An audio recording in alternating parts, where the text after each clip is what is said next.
Malawi Today.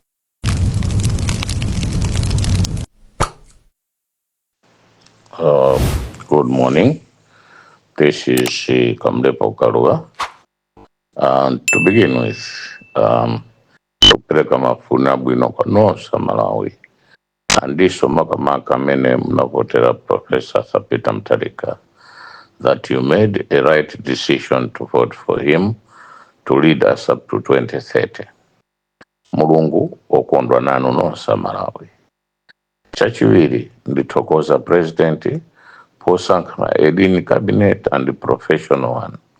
Apapa tukutokozeni, congratulations for being professional yourself and above political board. Ineso nduku, I should thank you for appointing my colleagues from the north. That is the way how to go, especially Rumpi district has benefited, but I am saying what a president you are. Rumpi, Chitipa, Kalonga, Musadandaure, we are all one. Nkatabe, Mzimba, we are all one. Mzimba, there are two cabinet ministers from Mzimba, Maloi and Mrs. Msomera Ngwira. What a cabinet it is, what a lean cabinet and a professional one. Thank you, Professor. TPT is a program Make Malawi Great Again. Now, tindi information yambiri, ndina so 2 days, 3 days, chifukwa ni Walandira my information that I've never seen before. Hey, our country is rotten. Walandira my video, amene ajambura chimanga Malawi muno, mawire houses, ama fertilizer, drama kumene ziri, accounts anditumizira, anthu amene amafuna abere chisankho maina awo matelefoni awo china chilichonse ndatumiziridwa. Tuziwa china chilichonse chimene was put in place for Malawi kuti panopo tikunena zina assassination attempts, anthu amene amafuna aphedwe, anthu amene anali pa list yophedwa, zonsezo Walandira kuma Make Malawi Great Again. Kuma katulusidwe kake kama umbona amene wawa chifukwa tikugawananso nda fiscal police kakhala kovuta chifukwa tiwapasa police maumboniwo kuma ife sitinganene ma WhatsApp ma voicemail ayi ifeyo tiena kuchura chabe kuti kwakuti kuliroteni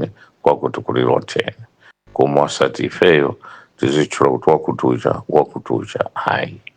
Chinaso chimene ndachiona chakuti panopo ndakuondwa kuti kuli a Minister of Home Affairs and Deputy awo kuti andibwezere telefoni yanga andiuzeso chifukwa chani ndinamangidwa pa nkhani ya malemu Dr. Saulos Klaus Chilima. Ineyo namangidwa, nazuzidwa, kunyumba kuna nabwera wazaphwanya Zinthu, kutenga ndrama, kutenga mafoni yanga paka panosa nabwezere charger imene anatazichaja telefoni yo napasira. Zosezo sakundibwezera. Ndeno a minister Mkito, you were a former Inspector General Police and achisare, you know security issues. Ndithandizeni kuti nditenge telefoni yanga chonde mundu andibwezere telefoni yanga andi chifukwa chani namangidwa and panali chifukwa chani mafuna undiphera kunaneso ndife chonde nthandizeni kuti telefoni ibwerere chonde munithandize pamene mucho muli mapepa zanga PhD amene nawika paka nalemba census mpaka chapter 5 chapter 5 to 6 imene in mind by now chapter 7 I think about international trade and finance, cross-border trade, and the financing of cross-border, in the SADC region, as well as a quota system sugar quota system that Malawi was given by EU in those years and those days. And I also remember Momo, a little bit of surviving anarchy. I was actually quoting Dr. Campbell. I've got his book, so I also cited that as an example that I was trying to write on chapter 7 of my thesis. So zose zo zili mu telephone much, and I don't know how I can retrieve the message, the the script and what I wrote in there, because I was doing it on my research. Ndikapanga ichi ndichi ndimapita kukalemba, panga ichi ndichi kupita and save it, kukachita kukalemba and save it. So it became my office, it became my research tool, and for me to lose it is something terrible. And I want an explanation from the former Inspector General Police and from the former Deputy Inspector General Police, Mwanga and Yoramu, kuti ndi Ken Zikale, kuti I was a Minister of Homeland and Security.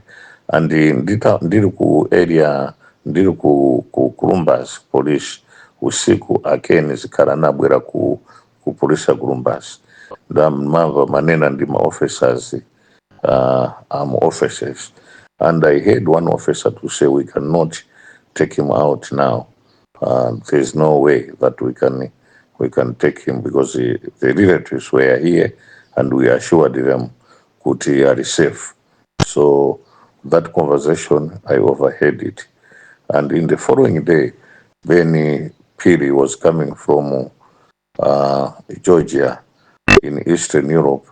And before he landed, he was in bandages. He was, in bandages, because I'm told, and he told me kuti anagwa pasi kumene kuti anavulala, but he had to come and see me with the Toko Tembo.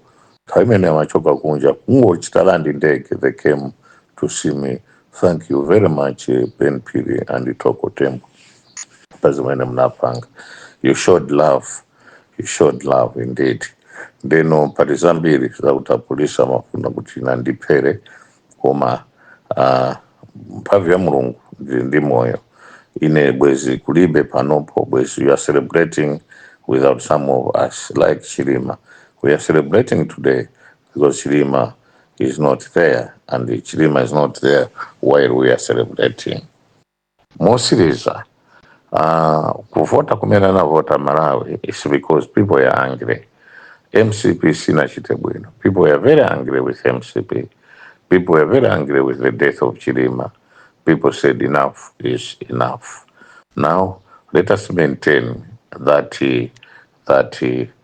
thinking that at least we should be able to deliver kwa Malawi.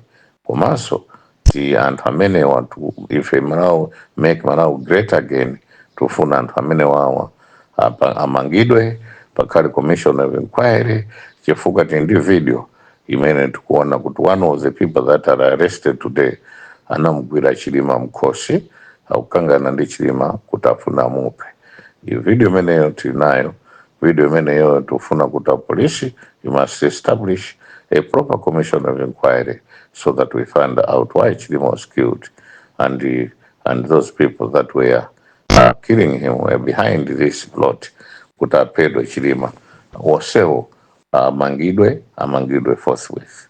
Ndeno ndima wawa lero ndi yaujeneanga ndio congratulate Professor Peter Mutharika for coming up with a lean and professional cabinet. Good morning.